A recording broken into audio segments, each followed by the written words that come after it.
안녕하세요. 수도권에서 주로 부동산 투자를 하고 있는 김포 사는 동동이 아빠입니다. 어제는 미분양 현황을 왜 매달 확인을 해야 하는지, 그리고 어떻게 확인하는지에 대해서 한번 살펴봤고요. 오늘은 이렇게 확인한 미분양 통계를 활용해서 어떻게 하면 조금이라도 더 적절한 매수 매도 타이밍을 잡을 수 있는지에 대한 저 개인적인 팁을 한번 공유해 볼까 합니다. 당연히 저 개인적인 투자 활용 팁이기 때문에 모든 분들에게 동일하게 적용되기는 어려울 거예요. 그래도 보시고 꾸준히 활용해 보시면 생각보다는 많은 도움이 될 수 있다는 것을 알게 되실 것 같습니다. 첫 번째는 미분양의 적정 범위를 확인, 그리고 두 번째는 미분양 흐름의 방향성을 확인할 줄 알아야 돼요. 그리고 마지막으로 변곡점에 대해서도 이해를 해야 되는데요. 우선 오늘은 그 1번, 2번의 적정 범위 확인, 그리고 방향성 확인, 이렇게 두 가지에 대해서 한번 이야기를 해볼까 합니다. 저 같은 경우는 주로 수도권에만 주택 투자를 하는데요. 그래서 당연히 서울, 경기, 인천 지역의 미분양을 주로 보고, 만약에 수도권이 아니고 다른 지역에 투자하신다면 직접 투자하시는 해당 지역, 그리고 주변에 영향을 미칠 수 있는 인근 지역까지 포함해서 미분양 통계를 보시는 게 중요한 것 같습니다. 그런데 사실 미분양 적정 범위라는 게 정확한 범위나 수치로 나와 있지는 않잖아요. 그럼 어떻게 적정 범위를 확인해 보라는 걸까요? 저 같은 경우는 과거의 주택 경기 사이클 따라서 미분양 수치가 어떻게 변했는지를 확인해 보는데요. 특별히 침체기와 호황기 때의 미분양 수치가 어떤 범위에서 움직였는지를 나누어서 확인하는 방법을 활용하고 있습니다. 이렇게 침체기와 호황기 때의 미분양 수치와 범위를 나누어서 살펴보다 보면 매수를 해도 되는 시기, 매수를 하기엔 불안한 시기, 매도를 하면 좋을 시기, 혹은 조금 더 보유를 해도 되는 시기에 대한 어느 정도 적정 범위를 결국엔 스스로 결정할 수 있게 됩니다. 모든 투자는 사실 결국 본인의 결정의 문제라고 저는 생각을 하고 있거든요. 그런데 이렇게 미분양 과거 통계들을 스스로 확인을 해서 적정 범위를 스스로 판단하고 결정하다 보면 본인의 투자가 올바른 선택이 될 가능성이 점점 높아질 수밖에 없어요. 이러한 과정들은 사실 부동산 투자를 하는 데 있어서도 반드시 필요하다고 저는 생각을 하고 있거든요. 그런데 보통 사람들은 쉽게 바로 잘하는 사람, 혹은 전문가, 혹은 고수가 되고 싶어 하는데요. 투자도 똑같지만 우리가 무언가 잘하기 위해선 정말 많은 관심과 시간을 계속 그 잘하고자 하는 것에 쏟아 부어야지만 어느 정도 수준에 올라설 수밖에 없어요. 우리가 보통 만시간의 법칙이라고도 하잖아요. 사실 만시간 정도는 우리가 시간을 투자해야 어느 정도 수준에 도달할 수 있게 되는 것 같습니다. 투자도 비슷한 것 같아요. 만약에 본인이 하루에 2시간을 투자를 위해서 살펴보고 고민하고 공부하는데 이렇게 시간을 갖는다고 치면 1년 정도 해봐야 730시간밖에 되지 않아요. 그리고 10년 하면 이제 겨우 7,300시간입니다. 당연히 만시간에도 아직 모자라죠. 그래서 결국엔 투자도 어느 정도 수준에 올라서기 위해서는 꾸준히 자신의 관심과 시간을 사용해야만 한다는 것을 반드시 기억하시면 좋을 것 같아요. 이게 너무나도 당연한 이야기지만 중간에 뭐 쉬는 건 괜찮지만 아예 포기하시면 절대 안 되고요.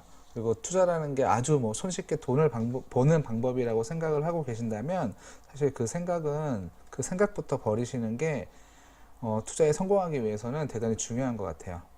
그리고 두 번째로 우리가 미분양 흐름의 방향성을 파악을 해야 하는데요. 방향성 파악하는 거는 뭐 어떻게 보면 쉽다면 쉽고, 어떻게 생각하면 또 오랜 시간 계속 추적 관찰을 해야 되기 때문에 어려울 수도 있어요. 이 그래프는 인천 지역 미분양 통계 지표인데요. 2007년부터 해서 2017년까지의 자료입니다. 그래서 미분양 수치가 증가하는 구간인지 혹은 감소하는 구간인지 이 내용을 자신이 어느 정도 파악할 수 있다면 투자의 시기 그리고 매도 시기를 결정하는데 많은 도움이 될 수밖에 없어요. 인천 같은 경우는 지난 수도권 상승 사이클 당시에 서울 경기하고는 조금 다르게, 서울 경기 같은 경우는 2006년경에 사실 제일 많이 올랐거든요. 근데 인천 지역은 2006년보다 2007년 그리고 2008년 그리고 2009년 상반기까지의 흐름이 더 좋았습니다. 실제 상승률도 2007년하고 2008년이 높았었어요. 그런데 해당 시기에 미분양 수치를 보면 2005 아래 부분에서 움직일 때는 가격 상승률이 좋았었습니다. 그러다 2009년 하반기를 넘어서서는 3,500, 4,000호를 훌쩍 넘었고요. 그 뒤로 고점은 사실 2014년 때 거의 7,000호 이상 이렇게 미분양 수치가 올라갔던 적이 있어요. 전체적으로 인천의 미분양 수치가 2009년 하반기부터 해서 2014년 상반기 때까지는 계속 증가를 했었거든요.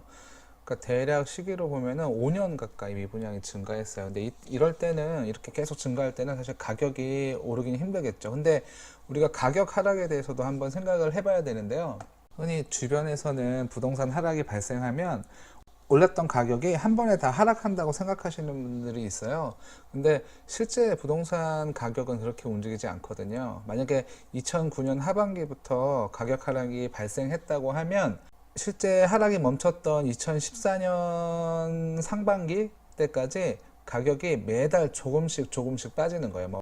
다시 말해서 하락기가 왔다고 해서 가격이 하루 만에 다 빠지는 건 아니에요. 그러니까 스스로 어느 정도 범위를 정해 놓을 줄 알면 침체기가 왔을 때 초반에 빠져나올 수 있게 되는 거죠. 예를 들어서 인천 같은 경우는 스스로 3,500호 나오는 4,000호, 3,500호가 더 좋아 보이긴 하는데 3,500호 미분양이 3,500호 이상이면 가격 상승이 발생하기 힘들다라고 이렇게 구간을 결정을 해 놓으면 매도 시기를 잡는 데도 좋고, 그리고 혹시라도 신규 투자를 생각하고 있었다면 그 투자 지역을 변경할 수도 있을 거예요.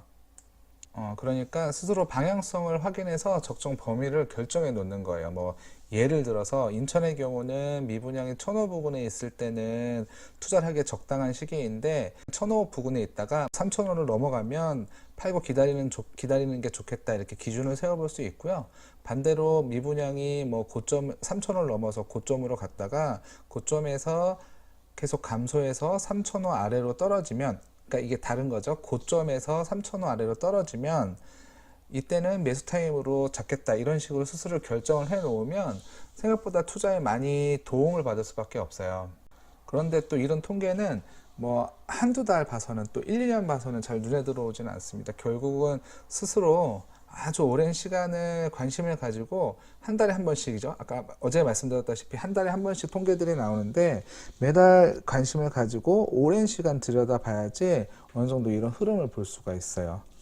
아까도 말씀드렸지만 혹시라도 투자를 쉽게 돈 버는 방법이라고 생각하고 계신다면 사실 그 생각을 바꾸셔야 돼요. 만약에 투자를 통해서 꾸준하고 안정적으로 수익을 가져가고 싶다면 생각보다 훨씬 더 많은 관심과 고민, 그리고 시간을 우리가 투입을 해야만 돼요.